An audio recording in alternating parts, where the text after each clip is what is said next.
Steve Wickery, Bloomberg News. For Minister Champagne, can you tell us if there's been any update in Canada's talks with Cuba? Before the election, your predecessor went to Havana to try and enlist Cuba's help in resolving the crisis in Venezuela. Are those talks continuing? And what are the Cubans saying? Y al presidente Guaidó, ¿me puede decir qué piensa usted iniciativa? President Guaidó, can you tell me what you think of Canada's initiative in Cuba? Could Cuba be part of the solution of the Venezuelan crisis?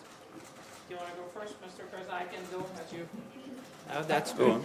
I understand Spanish, so that's okay. I got your question, but I'll focus on my part of the question. Obviously, we will be engaging with Cuba. The President and I have had a discussion about the additional efforts that we are going to be putting together, not only Canada as part of the Lima Group, but also I think as the international community. I'd like to commend the President for his leadership and courage, obviously, asking also Canada to continue its effort to, our objective remain to the restoration of democracy and human rights in Venezuela through, I would say, early elections, which would be free and fair under international observation. We are going to be engaging not only as a Lima Group, but also with others around the world, because I think what the President has told me when we had the meeting, you have to look at the economic hardship that people are living. You have to look at the environmental disaster that is going on now with the illegal mining of gold. You have to look at the humanitarian crisis that is going on. We think that there will be about 6 million displaced by the end of the year. So everything that we're seeing suggests that we should redouble our efforts. And I want to say thank you to the President for coming to Canada.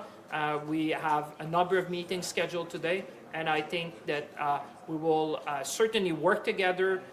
The solution needs to come from the region. We will work with the region, but I think the President would tell you that with Canada's support, we're going to look ahead to provide democracy, restore democracy in Venezuela.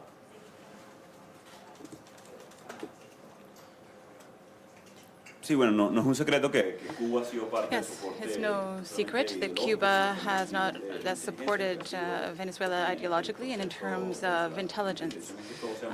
So we would like them to be part of the solution,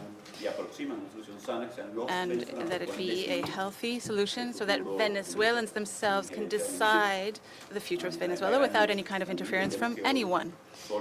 So we know that we can't do it alone right now because of the crisis and because we have irregular groups. They're being funded in the country. There's a mafia attitude on the state. So the state is not giving protection. It's not providing an economy even. So we think that the talks that Canada has held with other countries, including Cuba, are very positive to find a solution and to move quickly toward a transition in Venezuela.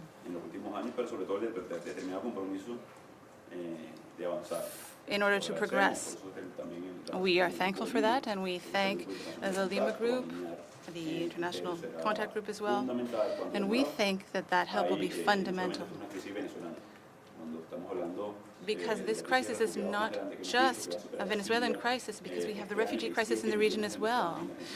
There are millions of Venezuelans. There are people dying as well. There are no vaccines, not just for the coronavirus, but even for malaria, for yellow fever even.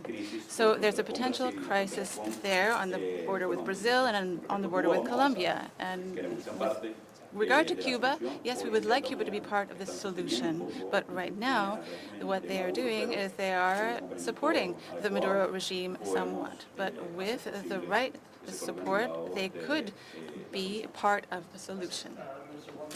Are there any more talks with Cuba planned?